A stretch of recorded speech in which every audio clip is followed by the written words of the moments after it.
Okay, maybe a question for both of you. How do you like the new Calder gallery? Wow, this Calder gallery is fantastic. It's really fantastic. And we like it and people love it. So, how did this come about, this collaboration between Fondation Beyeler and Calder Foundation? Well, you know, since Sam became director here, we've been having this discussion about how can our two foundations collaborate? How can there be shared vision and where do we overlap? And eventually we came upon this idea of having a permanent Calder gallery. I mean, what a great idea. And then conceptually, so that it's always fresh and alive, there's going to be different curated experiences, and this is Theodora, she's the grand first presenter, and this, well, you should talk about the presentation. Yeah, how did you select the works for this presentation? We did it closely together because I could go to this archive, to this Calder Foundation. They have a fantastic archive of all the works, which is really almost unique. And we were talking about which period or which moment in Calder's career, Calder's work would be wonderful to start with. And this, then we came up with this time around 1930 and the 40s. And the other and primary basis was that this gallery is in honor of Mary Calder, which is the younger daughter of Alexander Calder, and she died last year, and she made a huge donation to the Calder Foundation, and so we started to look at the works in this donation, and so most of these works in the first gallery installation are from the donation. Yeah, I have to say that's really gratifying that my mother's genius really to leave. She left her entire collection of her Calder works to the Calder Foundation, which is 1,103 works of art, which is tremendous. So personally, I'm very, very happy that the gallery represents her intent and not just her father, my grandfather's genius, but also it's very personal. And Theodora did a beautiful installation that's intimate and personal and also vigorous, you know, and intentional.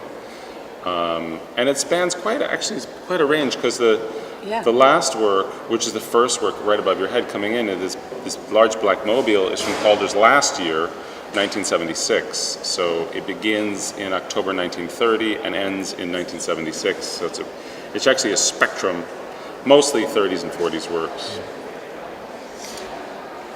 But what, for example, in this room you really can experience, and which is not so well known, that Calder's work are not just the playful mobiles and things moving, but it's first incredibly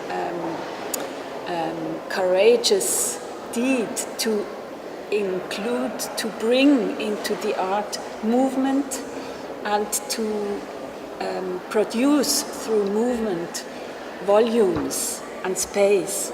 And this is something which you can experience here. This performative aspect is something which you can experience in this gallery in a very beautiful way. So this is the first installation, but there are others to come. Yeah, the concept is, one, not keep it so dogmatic, but also to have it fresh and reinvigorate it. So I think in January or so, we're going to have another Beyeler Foundation curator come with a new concept, a rigorous curatorial view. We have no idea what it is yet. We haven't even begun with the idea. And then curate a collection from the foundation and maybe even borrowed works from other places towards the view. Has Sam even told us who the curator is for the next one? I don't know. Not yet. Yes. Yeah, so it's exciting because it's not something, we don't plan it out 4 years in advance. We just keep it very light, very fresh, and it gives it a chance to breathe. So by next Basel, of course, by the next art fair, it'll be an entirely different collection. And people who came now and got a chance to see that. So over a period of years, there'll be a tremendous expression of Calder works. Also, Theodora wonderfully made this first publication. It's like a newspaper. So she set the format for each installation to come will have its own newspaper. So you have this collection of newspaper over years that'll tell the entire story of the collaboration, and there'll be hundreds of works over time that are exhibited. So it's really going to be fantastic.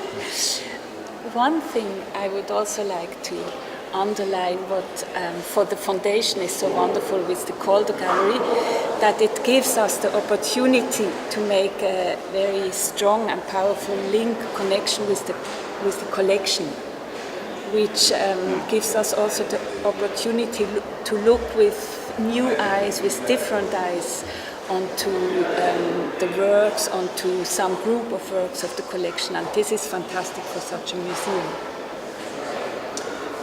Maybe something about the Calder Foundation. Can you tell us a little bit who founded it and when was it founded? Yeah, and sure. What's the mission? Let me just add to what Theodora said for 1 second, because it's incredible. I mean, she curated the Kuhn show, she curated the Calder room, she curated the first 4 galleries of the permanent collection. So it's a really nice moment for Theodora and for all of us, obviously.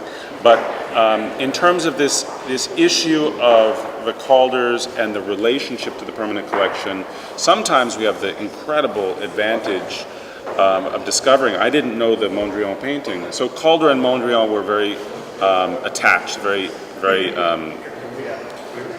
interested in the muse by each other, very different, and yet they had certain resonances, I'll call it. And so Theodora presented a painting of 1912, I think, by Mondrian, which is an abstraction of a eucalyptus tree, and then also presented a mobile called Eucalyptus by Calder, 1940. And just this, the titles are not actually that important. If you look at the 2 works of art in reference to each other, it's this little mini lesson in art history. With Mondrian, there's all this implied motion, and then Calder freeze motion. That's his contribution, that's his genius, is activating space. So the space becomes really more the subject than anything. And seeing the Mondrian and seeing the Calder together is really, really fantastic. And Sam had the brilliance, of course, to put these 2 eucalyptus works of art into the Beyeler Foundation booth in the art fair as an explanation of what's going on here.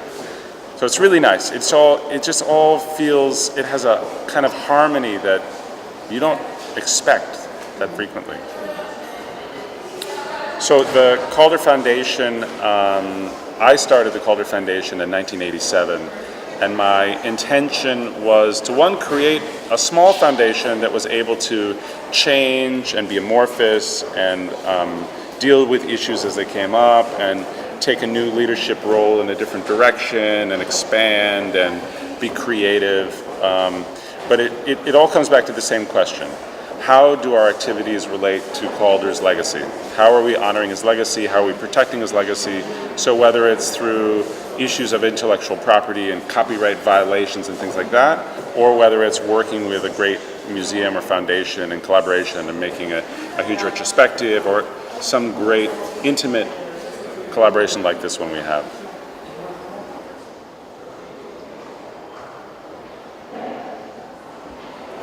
Well, you know, there's this funny thing, which is hopefully people will enter this gallery and have a transformative moment through this new portal. I mean, this is a new door. It never existed before. This was, the organization of the museum was quite different before.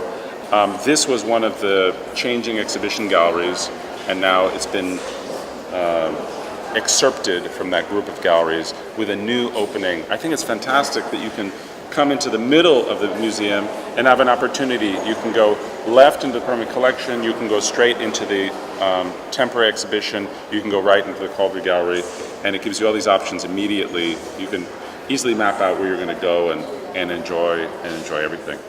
The fact that Theodora made the Kuhn show, it's really kind of astonishing to me. I still can't quite believe it. So many people have said to me, a number of people have said to me, the Calder Gallery is so It's so beautiful, ephemeral, spiritual. It's an antidote to the Jeff Koons show, this plastic trash. And I let them express themselves, and then I remind them that in the 1930s, people said precisely the same thing about Calder.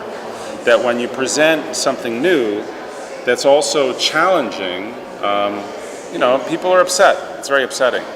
So I always remind them, well, go back into Koons after you experience the Calder Gallery with a new idea. I mean, Calder's all part of our vocabulary now, but it wasn't part of our vocabulary in the 1920s and the 1930s. It was really, really radical sculpture at a time when sculpture was bronze and marble and clay and solid. So using the space, even the sculpture behind us, it occupies space. Without the space, it doesn't exist. Space is part of the work of art. And that is something that was beyond a lot of people in the 1930s to understand.